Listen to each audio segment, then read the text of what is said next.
اعوذ باللہ من الشیطان الرجیم بسم اللہ الرحمن الرحیم السلام علیکم ورحمۃ اللہ وبرکاتہ۔ بھائیوں اور بہنوں، یوں تو پورا رمضان ہی بہت بابرکت اور قبولیت والا ہے، لیکن ہر اسلامی ماہ کی طرح رمضان کا پہلا دن بھی نہایت ہی بابرکت دن ہے۔ رمضان کا پہلا روزہ افطار کرنے سے پہلے ایک بار یہ سورت جو بندہ پڑھے گا، اللہ تعالیٰ فرماتا ہے، مانگ میرے بندے تجھے کیا چاہیے۔ تو محترم ناظرین، رمضان کا پہلا روزہ افطار کرنے سے پہلے ایک بار یہ سورت لازمی پڑھیں۔ اللہ رب العزت کے حبیب صلی اللہ علیہ وسلم نے اپنے امتیوں کے لیے کئی طرح سے رحمتوں اور وسعتوں کے دروازے کھولے ہیں۔ احادیث مبارکہ کا مطالعہ کرنے سے پتہ چلتا ہے کہ بظاہر چھوٹی چھوٹی نیکیوں پر بڑے بڑے ثوابوں کی بشارتیں ہیں، اور اسی طرح کئی ایسے اعمال بھی ارشاد فرمائے ہیں کہ جن کا ثواب تو ہے ہی، ساتھ میں رزق میں برکت، وسعت اور کشادگی بھی ملتی ہے۔ اسی طرح سے قرآن پاک کی ایک چھوٹی سی سورت ہے، اور اگر اس سورت کو بتائے گئے طریقے کے مطابق پڑھ لیں تو اللہ کے فضل و کرم سے آپ کو دولت ملے گی، یعنی کہ اللہ پاک آپ کے لیے ایسے اسباب پیدا کر دے گا کہ آپ کی ہر پریشانی دور ہو جائے گی، اور انشاءاللہ ہر خواہش پوری ہو جائے گی، اور اس کے کمالات دیکھ کر آپ لوگ خود حیران رہ جائیں گے۔ یوں سمجھیے کہ غیب سے دولت والے ہاتھ آپ کے پاس آ جائیں گے۔ ناظرین، اس صورت کی فضیلت بہت زیادہ ہے۔ اللہ پر توکل اور اسی کے سامنے گڑ گڑانے والے کے ساتھ اللہ کافی ہے۔ وہی دہشت زدہ کو امن نصیب فرماتا ہے، طالب پناہ کو پناہ دیتا ہے۔ وہی بہترین والی اور بہترین مددگار ہے، لہٰذا جو بھی اسے اپنا والی بنائے، اسی سے مدد طلب کرے، اسی پر توکل کرے اور مکمل طور پر اسی کی طرف یکسو ہو جائے، تو اللہ بھی اس کا والی بن کر اس کی مکمل حفاظت فرماتا ہے۔ جو صرف اللہ سے ڈرے اور تقوی اختیار کرے، اسے ہر دہشت اور ڈر سے امن فراہم کرتا ہے، اور اس کی ضرورت کے مطابق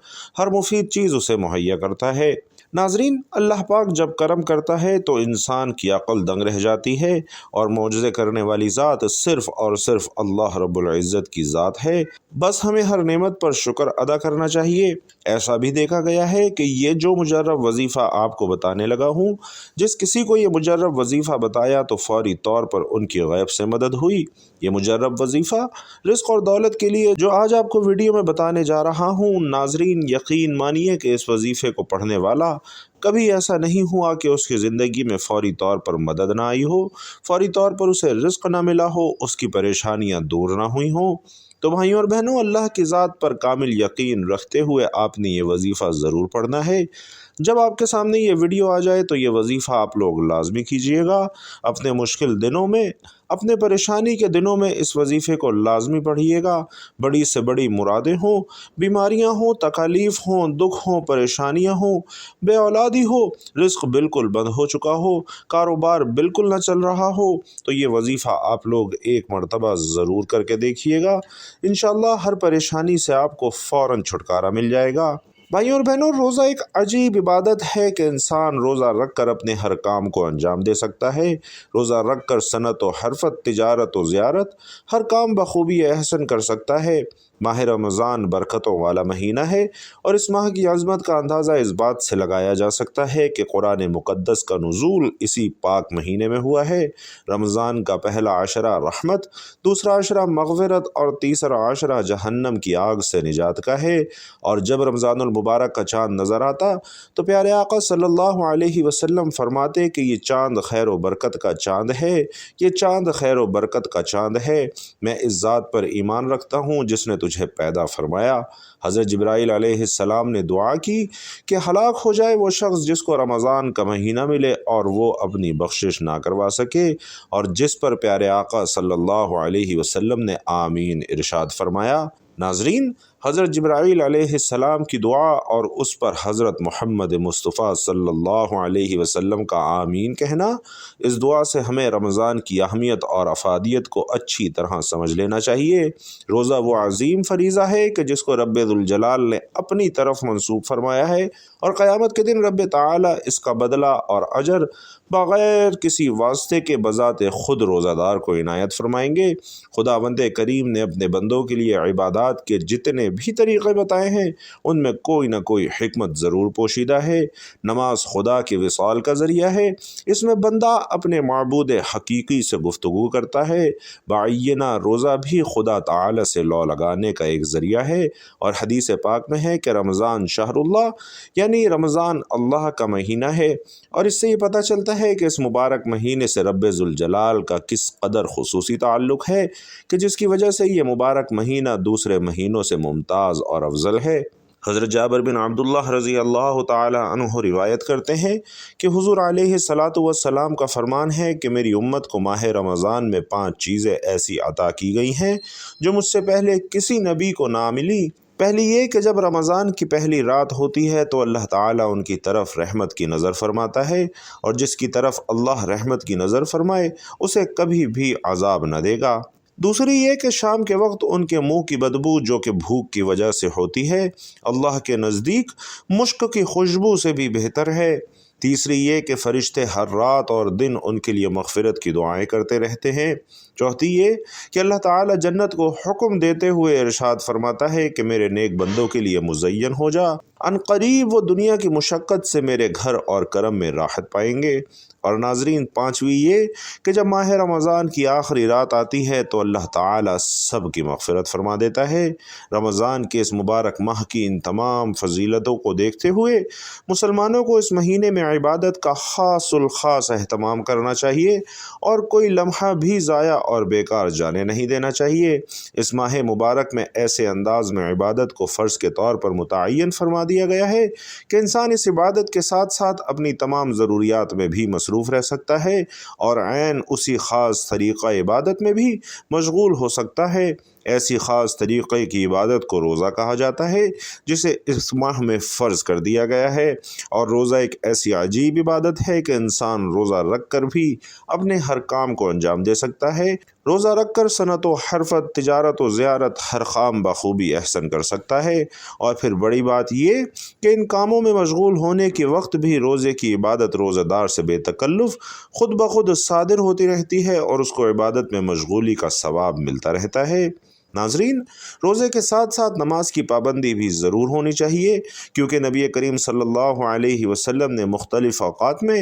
فرداً پانچوں نمازوں کی فضیلت بیان فرمائی ہے، اور خاص طور پر فجر اور عشاء کی فضیلت کا ذکر کرتے ہوئے پیارے آقا صلی اللہ علیہ وسلم نے فرمایا کہ جس شخص نے ٹھنڈے وقت کی 2 نمازیں ادا کیں تو وہ جنت میں داخل ہوگا۔ اولاً فجر کی نماز کا خصوصیت کے ساتھ تذکرہ اس لیے کیا گیا ہے کہ اس وقت انسان پر نیند کا غلبہ شدید ہوتا ہے، ہوا کے خوشگوار جھونکے اسے تھپکیاں دے دے کر خواب شیری کی آغوش میں لے جاتے ہیں، اور شیطان ہر حربے سے اسے غفلت کی نیند پڑا رہنے پر اکساتا رہتا ہے۔ ایک بندہ خدا میٹھی نیند اور آرام کو ترک کر کے بستر سے نماز کے لیے اٹھ کھڑا ہوتا ہے تو شیطان کی ساری محنت عکارت جاتی ہے، اور دوسرا عشاء کا وقت ہے کہ جب انسان دن بھر کی تھکن سے چور کھانا کھاتے ہی بستر راحت پر دراز ہونا چاہتا ہے، اور شیطان حیل و بہانوں سے اسے عشاء کی نماز پڑھنے سے باز رکھنے کی کوشش کرتا ہے۔ لیکن جب بندہ خدا نفسانی خواہشات اور شیطان کے حربوں کے باوجود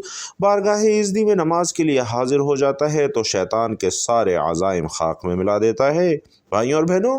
حضور نبی کریم صلی اللہ علیہ وسلم کا ان 2 اوقات کے عبادت گزار بندوں کو جنت کی بشارت دینا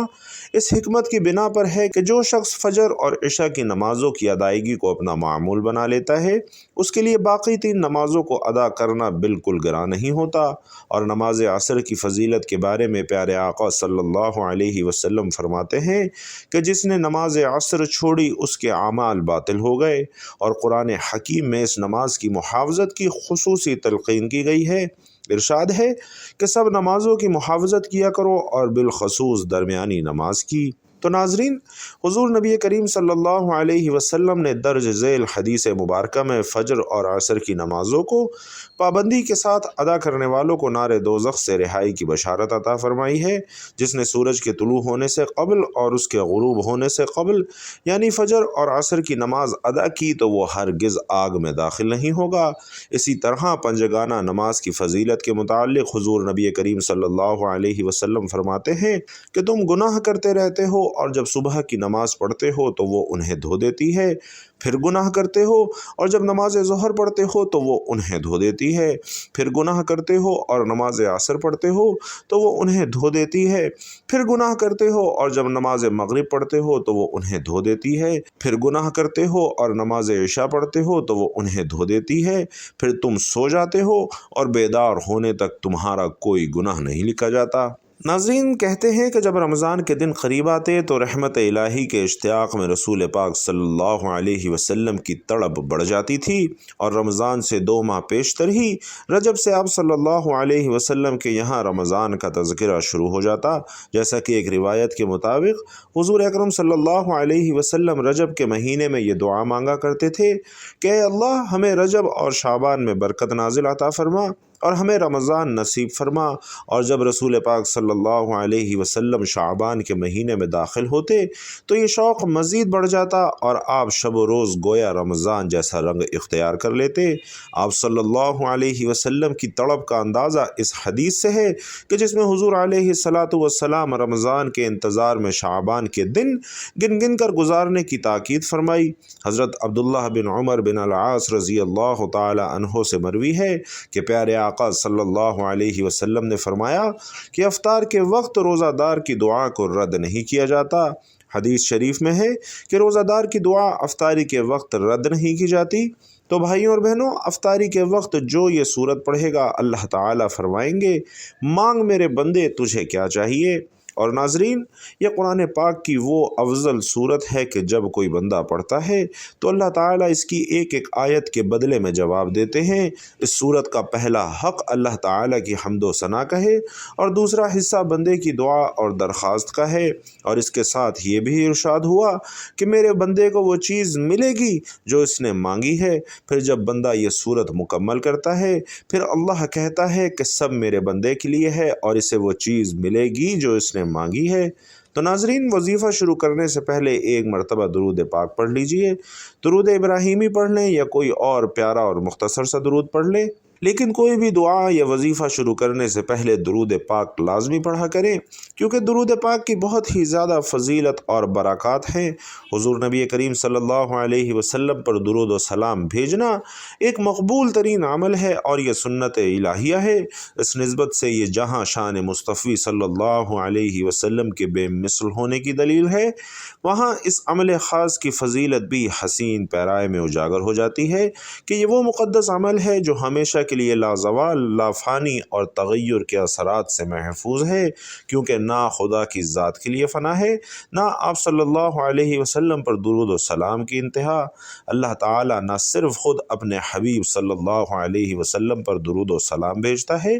بلکہ اس نے فرشتوں اور اہل ایمان کو بھی پابند فرما دیا ہے کہ سب میرے محبوب پر درود و سلام بھیجیں، اور اسی لیے قرآن حکیم میں ارشاد باری تعالیٰ ہے کہ بے شک اللہ اور اس کے فرشتے نبی مکرم صلی اللہ علیہ وسلم پر درود بھیجتے رہتے ہیں۔ اے ایمان والو، تم بھی ان پر درود بھیجا کرو اور خوب سلام بھیجا کرو۔ اور حضور نبی کریم صلی اللہ علیہ وسلم نے فرمایا کہ میرے پاس اللہ تعالیٰ کی طرف سے آنے والا آیا اور عرض کیا، یا رسول اللہ صلی اللہ علیہ وسلم، جو آپ صلی اللہ علیہ وسلم کا امتی آپ پر ایک بار درود شریف پڑھے، اللہ تعالیٰ اس کے بدلے اس امتی پر 10 رحمتیں نازل فرماتا ہے، اس کے 10 درجات بلند کر دیتا ہے، اس کے لیے 10 نیکیاں لکھ دیتا ہے اور اس کے 10 گناہ مٹا دیتا ہے۔ تو ناظرین، درود و سلام ایک ایسا محبوب اور مقبول عمل ہے کہ جس سے گناہ معاف ہوتے ہیں، شفا حاصل ہوتی ہے، دل و جان کو پاکیزگی حاصل ہوتی ہے، اور پڑھنے والے کے لیے سب سے بڑی سعادت یہ ہے کہ اسے حضور نبی کریم صلی اللہ علیہ وسلم بنفس نفیس سلام کے جواب سے مشرف فرماتے ہیں۔ اور اس سے بڑھ کر یہ کہ صلاۃ و سلام کسی صورت میں اور کسی مرحلے پر بھی قابل رد نہیں، بلکہ یہ ایسا عمل ہے جو اللہ تعالیٰ کی بارگاہ میں ضرور مقبول ہوتا ہے۔ اگر نیک پڑھیں تو درجات بلند ہوتے ہیں، اگر فاسق و فاجر پڑھے تو نہ صرف یہ کہ اس کے گناہ معاف ہوتے ہیں، بلکہ اس کا پڑھا ہوا درود و سلام بھی قبول ہوتا ہے۔ اس لیے کوئی بھی وظیفہ شروع کرنے سے پہلے درود پاک لازمی پڑھا کریں۔ ایک مرتبہ میرے ساتھ بھی پڑھ لیجئے، اللہم صلی علی محمد وعلی آل محمد